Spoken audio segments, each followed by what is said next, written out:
कहूँ बड़ दुष्ट छै। तोरा कुकू करे ले गाछ बेटी छौ। हम जेना तोहर खौझनिया होइयो और बैठ के अही गाछ पर आबि जाइए।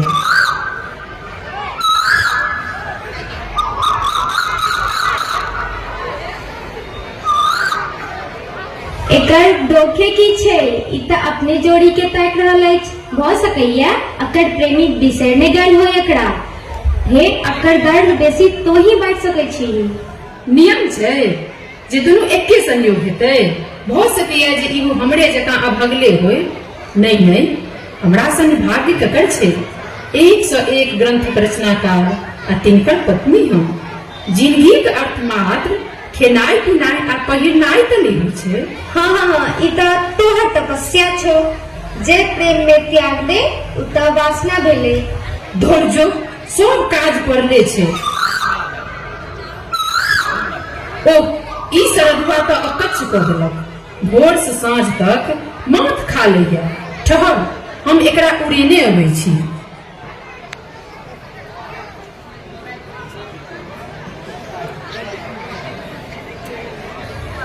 एना अछोक जकां किया ठाड़ छें?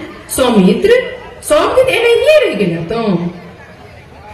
रात डीह टोल रही है। आबे काल काकी कहने रहथिन मिसर जी दा पता लगबल है। एलैस कि नहीं मिसर जी? तहन बाते कोन छलै?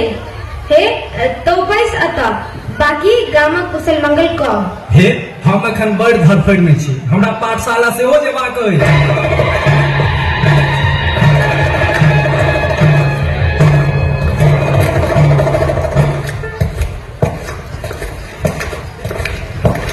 हे देवी, हमर प्रणाम स्वीकार करल जाय।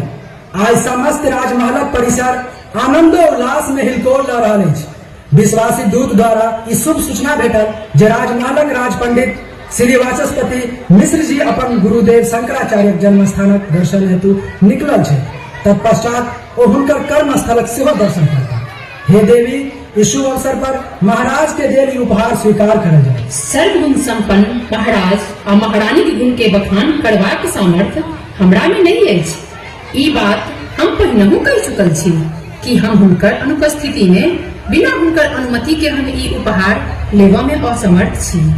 हे देवी, महाराज आ महारानी दुनू गोटे निवेदन कयलनि अछि जे एहि तुच्छ सेवा के स्वीकार क कृतार्थ करू।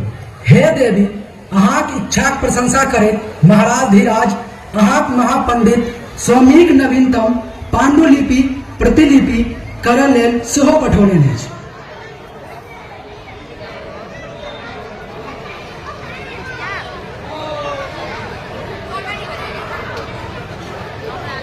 हे दूत, महाराज आ महारानी के हमर प्रणाम कहबनि। संगहि संग एहि प्रतिलिपि लेल हम हुनकर आंतरिक संबंधना करैत छियनि। हमरा लेल ऐसे बढ़ का अमूल्य वस्तु और किछु नहीं अछि।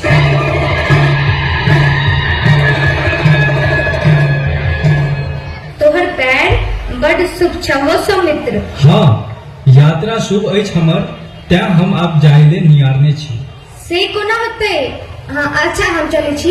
एक बेर हम फेर कहै छी, चलू हमरे संगे गाम। मिसर जी घुरता कि नहीं घुरता से कोनो ठीक नहीं छै। आब ओ पूर्ण रूपेण सन्यासी बनि चुकल छै। अपना मनक छथि, कोनो मुहूर्त में आबि सकैत छथि। हमरा बुझबा में नहीं आबि रहल अछि जे हुनका सन्यासी बने के रहन तब यह बेकार केलनि। ठीक छै, अहाँ काज करू, आब हम गाम जाइ छी।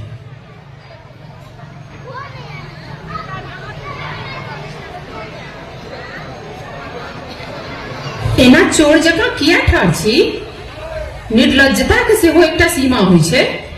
हे नहीं नहीं, तेहन कोनो अपराध नहीं अछि हमर। हे अहाँके देखला बड़ दिन भ गेल रहे।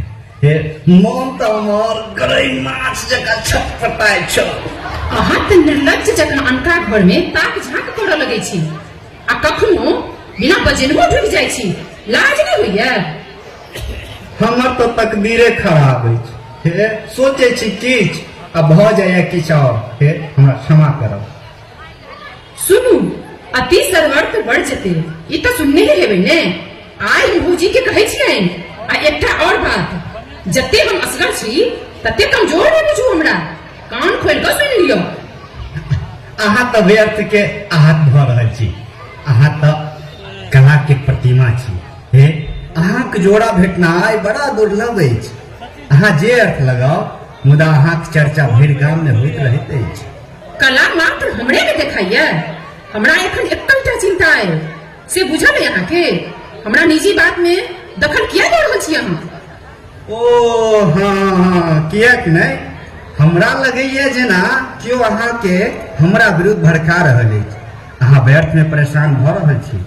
व्यर्थ नहीं, अहाँ जानबूझ के हमरा परेशान कर रहल छी। भागे छी कि नहीं भागे छी? उच्चक्का नहीं तन। ठीक है, हम जाइ छी।